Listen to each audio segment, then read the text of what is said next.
You finish a nice dinner, the bill comes, and you hand over $100. It feels like a lot of money for one meal. So follow that $100 into the restaurant and watch where every cent of it actually ends up.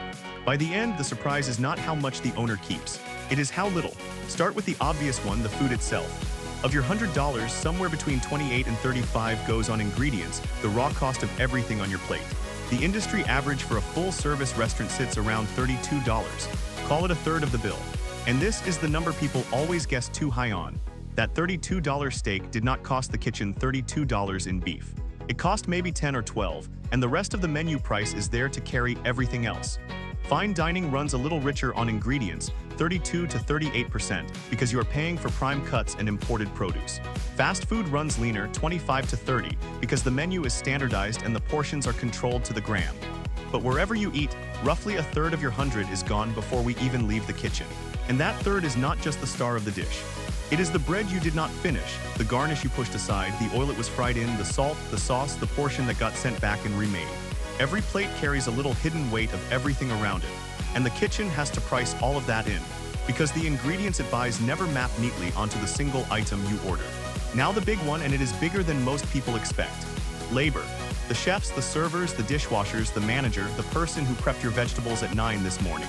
Wages and the taxes on them eat another $28 to $35 of your $100, and in a full-service restaurant that number has been climbing hard, with medians now pushing past 36.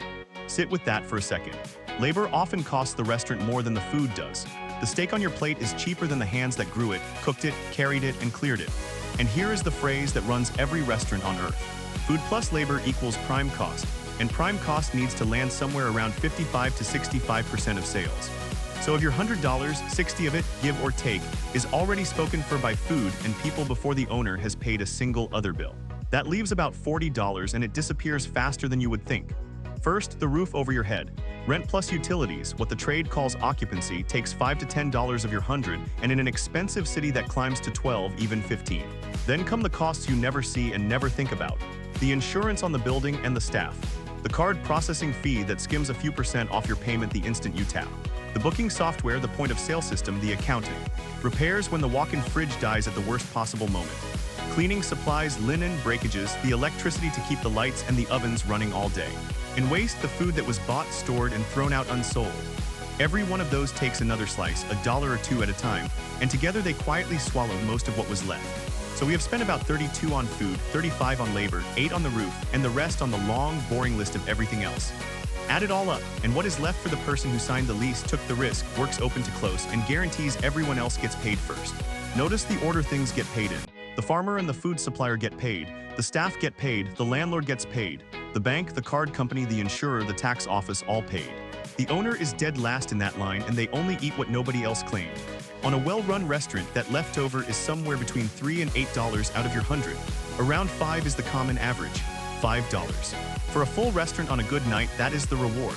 Which is why a place can be completely packed, with a queue at the door and every table turning, and the owner is still lying awake doing sums. Busy does not mean rich. A restaurant is a machine that takes in $100 and hands 95 of it straight back out to other people. The owner lives on the last 5, and only if nothing goes wrong. You might ask, why not just charge more and keep more? Because the moment prices jump, customers feel it and walk, and an empty restaurant nets zero. So instead, the whole business runs on squeezing that thin 5%, and there are really only 2 levers to pull. Push food cost down a point by cutting waste and negotiating with suppliers, and push labor down a point by scheduling tightly and speeding up service.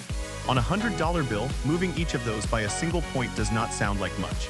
But on a 5% margin, shaving $2 of cost can grow the owner's take by 40%. That is why every decision you have ever half noticed, the smaller portion, the counter service, the tablet that takes your order, the upsell on the dessert, is a tiny war fought over $1 or $2 of your $100. Not because anyone is greedy, but because on that margin, $1 or $2 is the entire game. So next time you hand over $100 at a restaurant, you will know the truth. About 95 of it is already promised to other people before it hits the till, and the owner is quietly hoping to keep the last 5. Follow for more on how hospitality actually makes its money.